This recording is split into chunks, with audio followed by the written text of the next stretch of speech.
Good morning, children. We are discussing the topic refraction of light through the rectangular glass prism. Rectangular glass prism में जब light जाती है तो वो कैसे रिफ्रैक्ट करती है.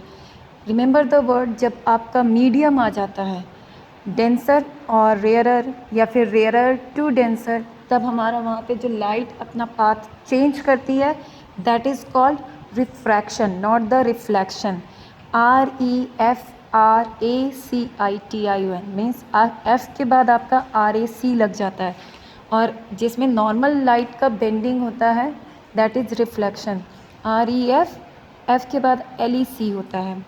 यहाँ पे क्या होता है, देखिए जो हमारा एयर है वो रेयरर मीडियम है, क्योंकि वहाँ पे क्या है, लाइट हमारी जो पार्टिकल्स हैं वो बहुत ज़्यादा स्कैटर्ड हैं, घने नहीं हैं, आपस में बहुत क्लोजली कॉम्पैक्ट फॉर्म में नहीं है, तो वहाँ से लाइट ईजिली पास हो जाएगी.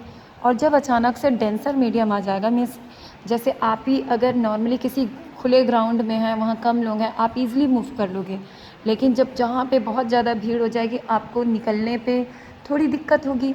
ऐसे ही क्या होता है, जब लाइट हमारी रेयरर से डेंसर में जाती है तो अब यहाँ पे क्या हो गया, पार्टिकल्स बहुत ज़्यादा क्लोज हैं एक दूसरे से, तो क्या होता है, ये हमारा एक परपेंडिकुलर होता है, जहाँ पर आकर के इंसिडेंट रे, जो आपकी इंसिडेंट रे इंसिडेंट होती है उस पॉइंट पे हम एक परपेंडिकुलर बनाते हैं, और वो क्या कहलाती है, नॉर्मल.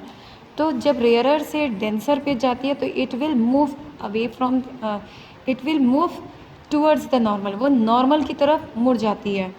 और जब हमारी लाइट डेंसर टू रेयरर जाती है तो वो move away from the normal. और ये जो आपकी इंसिडेंट रे यहाँ पे थी, इसको हमने यहीं पे रोक दिया था, फिर अगेन ये गई तो ये रिफ्रैक्टेड थी, और जब फाइनली डेंसर से रेयरर में आती है दैट इज़ द एमर्जेंट रे. अब ये जो एमर्जेंट रे आई और ये आपकी इंसिडेंट रे आई थी, जब हम इसको एक्सटेंड करते हैं बच्चों, तो इंसिडेंट और एमर्जेंट रे के बीच की जो दूरी होती है that is called lateral displacement. उसी को हम कहते हैं लैटरल डिस्प्लेसमेंट. ध्यान रखिएगा, एंगल आई हमेशा एंगल आर के बराबर होता है. Incident angle is always equal to the angle of refraction. Refraction of light क्या होता है, when the light travels from one medium to another medium, then the direction of the propagation of light changes. जो light होती है वो change कर जाती है, उसका डायरेक्शन चेंज हो जाता है.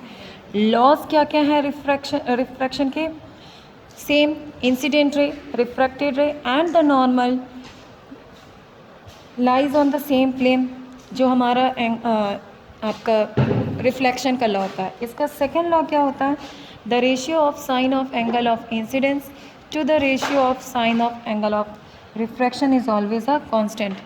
सेकेंड लॉ में ये जो हमारा लॉ होता है, sine I by sine R is equals to constant, it is called Snell's law. अगर आपसे डायरेक्ट कोई पूछ ले what do you mean by Snell's law, then you have to write the ratio of sine I by the ratio of sine, sorry, ratio of sine I to sine of are.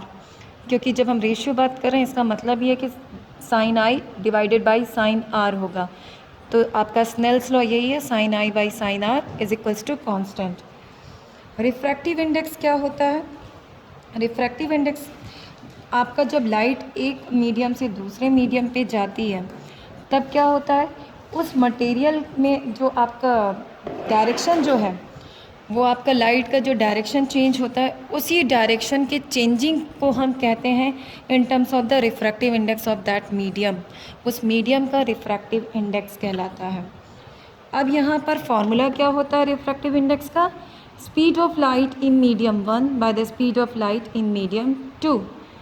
हमेशा आपका देखिए light change कर सकती है, आपका rarer to denser हो सकती है, डेंसर टू रेयरर हो सकती है, तब हम क्या कहेंगे, आपका speed of light in one medium या फिर speed of light in rarer medium to the speed of light in the denser medium. अगर हमारे पास एक मीडियम कंफर्म पता है कि एयर है, तब हम क्या करेंगे, रिफ्रैक्टिव इंडेक्स कैसे निकालते हैं, हम निकालते हैं refractive index is equals to speed of light in air divided by speed of light in the medium. आपका ये जो रिफ्रैक्टिव इंडेक्स ऑफ वाटर है इसकी वैल्यू याद कर लीजिएगा, may be in the objective it will come 1.33 and the refractive index of crown glass means अगर glass पूछ ले तब आप बोलिएगा 1.52.